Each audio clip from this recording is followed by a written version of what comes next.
տեքստը կարծում եմ ավելի ճիշտ կբացատրի ակցիայի կազմակերպիչը, չէ, ոչ թե ես։ Տեղյակ եք, որ Facebook-յան հրավեր էր, նաև քաղաքական ընդդիմադիր գործիչների կոչեր արվում այստեղ լինել եւ ես այստեղ եմ։ Որպես անհատ եք եկել, թե որպես ժառանգության ներկայացուցիչ, որպես քաղաքացի։ Եթե ժառանգությունը եւ ինձ կարելի է ինչ-որ ձևով բաժանել, այդ դեպքում բաժանեք։ Այս դեպքում ես չեմ կարծում, որ դա հնարավոր է։ Ցանկացած պարագայում ես կարծում եմ մենք ուզենք թե չուզենք արտահայտ լուծումներով պետք է մեր խնդիրները լուծենք։ Ցանկացած պարագայում ակնհայտ է, որ Հայաստանի բնակչությունը չունի այլ բարեկամ պաշտպան, քան հենց ինքն է, որովհետև ես չեմ կարծում, որ որևէ եվրոպացի ժողովուրդ, ամերիկացիները կամ չգիտեմ ռուսները պետք է գան այստեղ Հայաստանում ժողովրդավարություն կառուցեն, պետք է այստեղ իշխանությունը վերադարձնեն, ոչ միայն իշխանությունը, նաև ունեցվածքը վերադարձնեն ժողովրդին, հնարավորություն ընձեռեն ոչ թե 800 հեկտար հող տանք եւ 100-ից ավել զող տանք այս պայդրությամբ, այլ համապատասխան սպառազինությունը եւ համապատասխան կարողություններ ունենալով թույլ չտանք ուղղակի, որ նմանատիպ ռազմական ագրեսիա տեղի Ակնհայտ է, որ դրա համար բացառապես մեր պայքարն է պետք, որովհետև միջազգային ուժերն էլ աշխատում են այն ուժերի հետ, որոնք ուժեր են, զոր են։ Այսինքն այս դեպքում իշխանությունը կարողանում է պահել այդ վծակների ձեռքում, իր հետ են շատ աշխատում։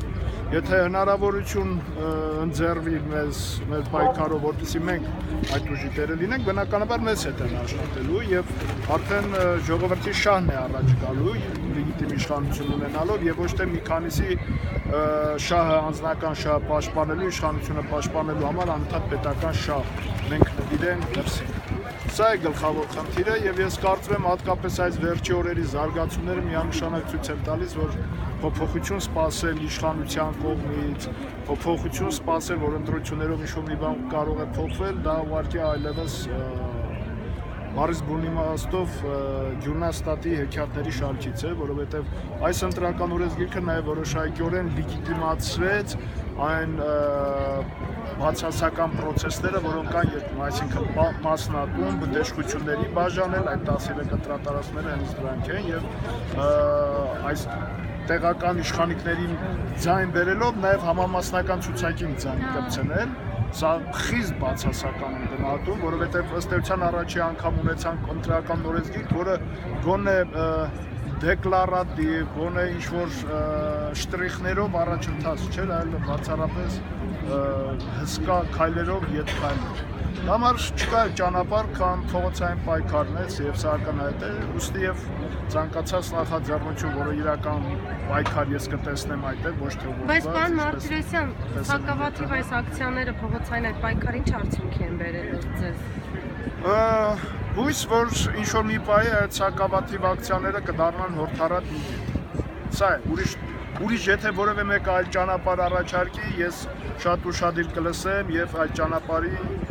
զորավիտ կլինեմ, բայց չկա այդպիսի ճանապարհ։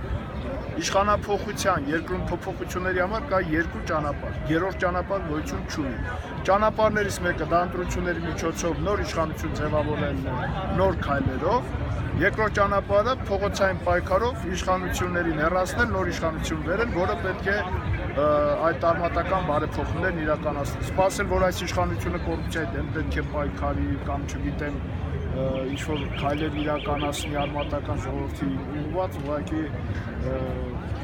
այլևս որևէ մեկը չի հավատում, որևէ մեկը։ Եվ պատահական չէ, այսօր նաև Transparency International-ի փորձագետ Արտակ խոսել եւ եւս հերթական անգամ հենց նույն այդ բացասական կոռուպցիոն երևույթների մասին խոսել։ Այնպես որ ակնհայտ է ամեն ինչ շատ պարզ է եւ ամեն ինչ շատ ակնհայտ են նաեւ լուծումները։